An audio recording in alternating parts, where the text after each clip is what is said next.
Resmi, Rafael Struijk dapat tambahan sanksi dari Komdis PSSI buntut aksi tak respek ke Ilyas Pasojevic. Dirumorkan ke Liga Indonesia, Mauro Zicilstra cetak assist dan gol kemenangan perdana FC Volendam.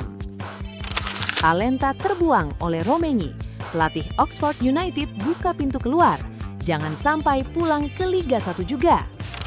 Sebelum lanjut ke ulasannya, jangan lupa subscribe dulu ya. Lagi dirumorkan pindah ke Liga Indonesia, malah langsung bikin gol kemenangan di belanya. Mauro Zilstra ngasih jawaban di lapangan. Nama Mauro Zilstra sedang ramai dibahas netizen setelah dua hal terjadi bersamaan. Rumor transfer ke klub Liga Indonesia dan performa tajam bareng FC Volendam U21. Awal 2026 ini, usai menjalani agenda Timnas U22 di SEA Games, Mauro langsung kembali ke Belanda dan dipercaya jadi starter di ajang Nasional U21. Lawannya bukan tim ringan, HHC Hardenberg U21. Baru menit ke-8, boom! Mauro kirim assist matang yang langsung dikonversi jadi gol pembuka.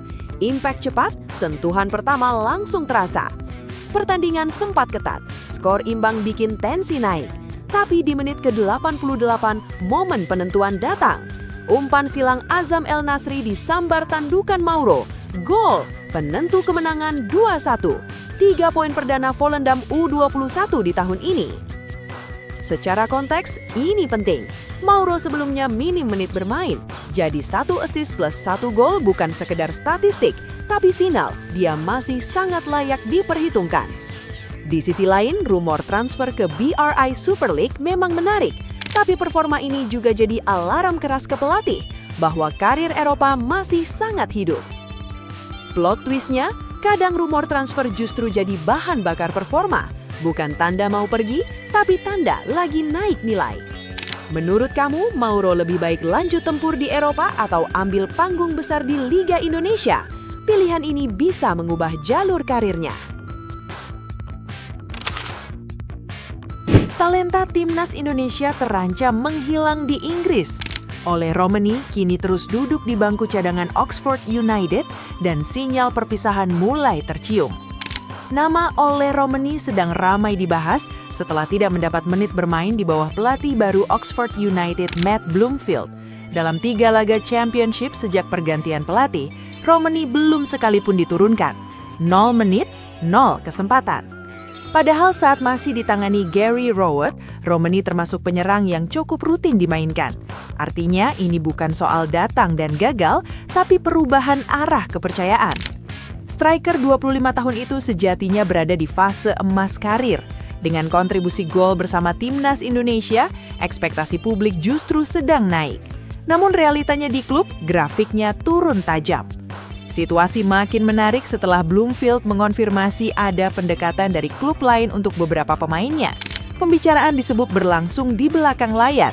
Bursa transfer jadi pintu yang sangat mungkin terbuka. Romagney bahkan sempat dikaitkan dengan klub besar Indonesia, tapi banyak pengamat menilai level Eropa masih sangat layak untuknya, minimal lewat skema pinjaman agar jam bermain kembali hidup. Plot twistnya, banyak striker justru meledak setelah tersisih dan pindah klub. Jadi ini akhir cerita atau justru awal ledakan baru? Menurut kamu bertahan dan berjuang atau pindah dan bangkit?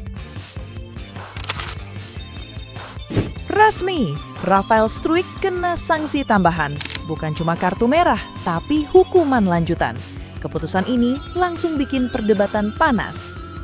Topik ini lagi ramai di media sosial setelah Komisi Disiplin PSSI merilis daftar hukuman terbaru dari beberapa insiden Liga Indonesia. Salah satu yang paling disorot, tambahan sanksi untuk Rafael Struijk usai insiden dengan Ilyas Pasojevic. Kejadiannya terjadi di laga Bahyakara FC kontra Dewa United 5 Januari 2026. Di menit akhir pertandingan, terjadi pelanggaran yang membuat Spaso terjatuh. Dalam situasi panas itu, Struijk menendang bola ke arah lawan yang sudah jatuh. Gestur yang dianggap tidak respect dan memicu reaksi di lapangan. Wasit langsung mengeluarkan kartu merah, tapi ternyata tidak berhenti di situ. Berdasarkan rilis resmi Komdis PSSI, Struijk dijatuhi tambahan hukuman, larangan bermain 2 pertandingan plus denda 10 juta rupiah. Dalam pernyataannya disebut sebagai tindakan kasar, menendang bola ke arah lawan secara sengaja. Reaksi fans terbelah. Ada yang menilai sanksi ini sudah tepat untuk menjaga sportivitas. Ada juga yang merasa ini momen emosi sesaat di laga tensi tinggi. Secara analisa, ini jadi pengingat keras bahwa pemain muda bertalenta pun tetap dinilai dari sikap, bukan cuma skill. Sepak bola modern, attitude ikut menentukan masa depan. Plot twistnya, dalam banyak kasus, pemain justru tampil lebih matang setelah terkena sanksi disiplin. Momentum jatuh bisa berubah jadi titik balik. Menurut kamu, hukuman ini sudah pas atau terlalu berat? Dan apakah ini bakal mempengaruhi peluang Struijk dipanggil timnas lagi? Bola Fire.